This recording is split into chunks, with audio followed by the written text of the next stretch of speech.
Ops, ay, wait lang. Ay, Gilid mo sir. nga. Gilid mo. Sir, dito lang ako sa... Hindi, igilid bibili mo, ako ulam, gilid mo dito. Dito mo gilid. Yan. Kay ano Papatay ako? po ng makina, Kay sir. kapo ako. Hindi, yung makina. Papatay ng makina. Oh, kay ano, pinsan ko si Kap. Lisensya mo, tapos yung ORCR, pakilabas. Ano sir eh? Yung lisensya, tapos ORCR, nasa na?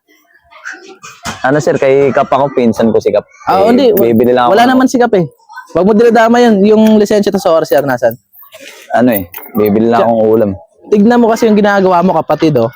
Yung helmet na dyan sa siko mo, mapoprotektahan niya ba yung ulo mo? Hindi naman eh. Hindi. Tsaka, geng-geng yan eh, yung gumagawa ng ganyan. Geng-geng ka ba? Hindi oh, ano eh, malapit lang ako kasi bibili lang ako ulam dito. Oh, asan yung, ano mo, lisensya tapos ORCR mo? Ilabas mo.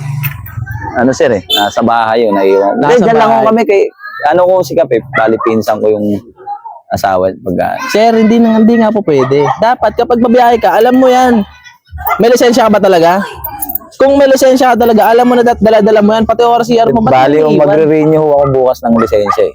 Tapos yung ORCR, isasabay ko. Oh, kita mo, expire ka pa. Dahil wala kang ORCR, ganito na lang, sir. Akin na yung yung susi mo. Hindi sir eh, Hindi, akin na. Kung bibili ka ng ulam, dyan lang din. Maglakad ka na lang. Tubusin mo na lang to sa kay LTO, ano ha? kami, kay Kapo, pinsan ko si Kap eh. Ay, hindi. Wala. Wag mo tsaka, ganito yan eh. Wag mo dinadama yung kapitan. Ha? Hindi naman siya yung nagdadrive niyan eh. Oo nga po eh. Wag mong dinadama yun. Tapos yung helmet sa ulo sinusuot. Oo sir eh, Hindi ka mapoprotektahan yan, kapatid. nautusan lang ako kasi bibili lang. Ay, magpatulong ka na lang sa nagpautos sa'yo. Ha? Sabihin mo, 9 pound yung motor. Dali mo yung helmet mo, tapos isuot mo na lang next time. Tubusin mo na lang bukas, ha?